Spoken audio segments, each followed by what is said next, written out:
പല നിലപാടിനോടും ശക്തമായ എതിർപ്പുകൾ ഉണ്ടായിരുന്നു. ആ എതിർപ്പുകളൊക്കെ രേഖപ്പെടുത്തുന്ന സമയത്തെ കൃത്യമായി രേഖപ്പെടുത്താറുണ്ട്.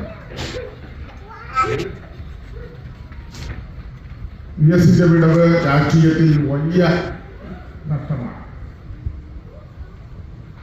കേരളത്തിന്റെ സാമൂഹ്യ സാംസ്കാരിക കേരളത്തിന് അഴീക്കോട് മാച്ചും വിജയം മാച്ചും നഷ്ടപ്പെട്ട വിടവ് നമ്മുടെ സാംസ്കാരിക കേരളത്തിന് ഇന്ന് വരെ നികത്താൻ സാധിച്ചിട്ടില്ല എന്ന് വിശ്വസിക്കുന്ന ഒരു സാധാരണക്കാരനാണ്.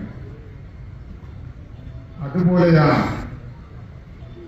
കേരള രാഷ്ട്രീയത്തിൽ 6 വർഷമായി VS സജീവമായി രാഷ്ട്രീയത്തിൽ ഇല്ലെങ്കിലും VS-ന്റെ വിടവ് കേരള രാഷ്ട്രീയത്തിൽ വലിയ നഷ്ടമാണ് ഉണ്ടാക്കിയിരിക്കുന്നത് എന്ന് വിശ്വസിക്കുന്ന ഒരു സാധാരണ പ്രവർത്തകനാണ് ഞാൻ. കാരണം കേരളത്തിൽ ഇന്ന് നാം കണ്ടുകൊണ്ടിരിക്കുന്ന, എനിക്ക് മുമ്പ് നേരത്തെ സംസാരിച്ചവർ പറഞ്ഞതുപോലെ, പരിസ്ഥിതി പ്രശ്നമായാലും ഭൂമാഫിയ പ്രശ്നമായാലും സ്ത്രീകളോടുള്ള സമീപനമായാലും ഇതിനൊക്കെ VS-ന്റെ നിലപാട്, VS-ന്റെ പോരാട്ടം കേരളത്തിലെ ജനങ്ങൾ എന്നും മനസ്സുകൊണ്ട് ചേർക്കുന്നതാണ്. ഇതുപോലെ ഒരു നേതാവിനെ, ധീരമായി പോരാടുന്ന ഒരു രാഷ്ട്രീയ നേതാവിനെ എന്റെ പൊതുജീവിതത്തിൽ ഞാൻ കണ്ടിട്ടില്ല. ഇത് വെറുതെ പറയുന്നതല്ല, ആത്മാർത്ഥമായി തനിക്ക് തോന്നിയ എന്റെ അഭിപ്രായമാണ് ഞാൻ നിങ്ങളെ പങ്കുവെക്കുന്നത്. അദ്ദേഹം ചിലപ്പോൾ വ്യക്തിപരമായി ചില കാര്യങ്ങൾ, ചില നിലപാടുകൾ എടുക്കുമ്പോൾ ഞാൻ ഏറ്റവും ഇഷ്ടപ്പെടുന്ന എൻ്റെ പ്രിയപ്പെട്ട നേതാവ് ശ്രീ ഉമ്മൻചാണ്ടി, ശ്രീ കുഞ്ഞാലിക്കുട്ടി, ഇതുപോലെയുള്ള നേതാക്കന്മാരുടെ കാര്യത്തിൽ VS എടുത്ത ചില നിലപാടിനോടും എനിക്ക് വിയോജിപ്പുണ്ടാവും.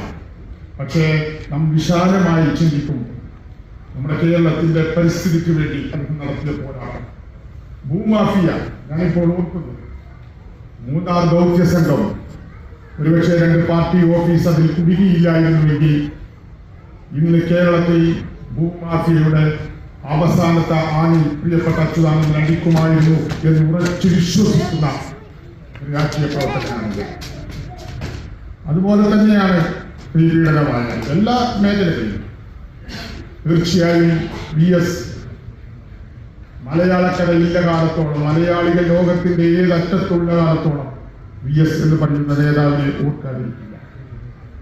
പ്രവാസിയായ ഞാൻ 35 വർഷമായി ഈ പ്രവാസ ലോകത്ത് ഒരു സാധാരണക്കാരനായ ഒരു പ്രവാസി, ഞാൻ അദ്ദേഹത്തെ ജീവിതത്തിൽ ഒരിക്കലും മറക്കില്ല എന്ന് ഞാൻ ഉറച്ചതിനോട് പറയുന്നു. കാരണം ഇന്നല്ലെങ്കിൽ നാളെ ഒരു പക്ഷേ ജീവനോടെ ദൈവം അനുഗ്രഹിച്ചാൽ ഇവിടെ തിരിച്ചു പോയാൽ എനിക്ക് തൽക്കാലം പ്രഷറും ഷുഗറൊക്കെ ഉണ്ട്. ആ ഗുളിക വാങ്ങാൻ എൻ്റെ മക്കളോട് കൈ നീട്ടുന്നതിന് പകരം VS അച്യുതാനന്ദൻ എന്ന് പറയുന്ന ഈ മനുഷ്യൻ കൊണ്ടുവന്ന ക്ഷേമ പെൻഷൻ ഉണ്ടല്ലോ, അത് നൽകിയ എൻ്റെ പ്രിയപ്പെട്ട ഭരണാധികാരിയാണ് VS അച്യുതാനന്ദൻ. അതുപോലെ തന്നെ എൻ്റെ ഏറ്റവും പ്രിയപ്പെട്ട കൊച്ചുമക്കൾ, ഒച്ചയെടുത്ത് മുമ്പിലേക്ക് ഓടുന്നുണ്ടെങ്കിലും അവരിടയ്ക്കിടെ വന്ന അച്യുതാനന്ദന്റെ ഫോട്ടത്തിന്റെ മുന്നിൽ ചുവന്ന റോസാ കൊടുന്ന ആ രംഗം, അവർ മലയാളത്തിൽ നേരത്തെ അവിടെ നിന്നുകൊണ്ട് അവസാനത്തെ വാക്ക് കണ്ണേ കരളെ എന്ന മക്കൾ പറയുന്നത് ഞാൻ കേട്ടു. ഈ മലയാളം, കേരളത്തിന്റെ പുറത്തും മലയാള ഭാഷയെ ഇത്ര ആത്മാർത്ഥമായി, മലയാള ഭാഷയെ ഇത്രയും പ്രോത്സാഹിപ്പിക്കുന്നതിന് വേണ്ടി നടപടികൾ കൊണ്ടുവന്ന പ്രിയപ്പെട്ട അച്യുതാനന്ദനെ ലോകത്തെ ഏത് മലയാളി മറക്കാനാണ് എന്ന് ഞാൻ വിചാരിക്കുന്നു. ഒരിക്കലും മറക്കില്ല. അദ്ദേഹം കമ്മ്യൂണിസ്റ്റുകാരനാണ്, ഏറ്റവും നല്ല കമ്മ്യൂണിസ്റ്റുകാരനായി കാണുന്ന ഒരാളാണ് ഞാൻ. തീർച്ചയായും എനിക്ക് ശേഷം ഒരുപാട് നേതാക്കന്മാർ സംസാരിക്കാനുണ്ട്. ഞാൻ കൂടുതൽ കാര്യങ്ങളൊന്നും നിങ്ങളോട് VS-നെ കുറിച്ച് പറയേണ്ട കാര്യമില്ല. നിങ്ങൾ പറയുന്നത് കേൾക്കാനും പഠിക്കാനും ആഗ്രഹിക്കുന്ന ഒരാളെന്ന് തന്നെ പ്രിയപ്പെട്ട VS-ന്റെ വിടവ് കമ്മ്യൂണിസ്റ്റ് പ്രസ്ഥാനത്തിൽ മാത്രമല്ല കേരളത്തിലെ ജനാധിപത്യത്തിനും സാംസ്കാരിക കേരളത്തിനും നൽകിയ ഈ നഷ്ടത്തിൽ ഇന്ത്യൻ നാഷണൽ കോൺഗ്രസിന്റെ ദുഃഖം അനുശോചനം രേഖപ്പെടുത്തുമ്പോൾ വ്യക്തിപരമായി ധീരസഖാവിനെ പ്രണാമമർപ്പിച്ചുകൊണ്ട് ഞാൻ എൻ്റെ വാക്കുകൾ നിർത്തുന്നു. ജയ് ഭാരത്.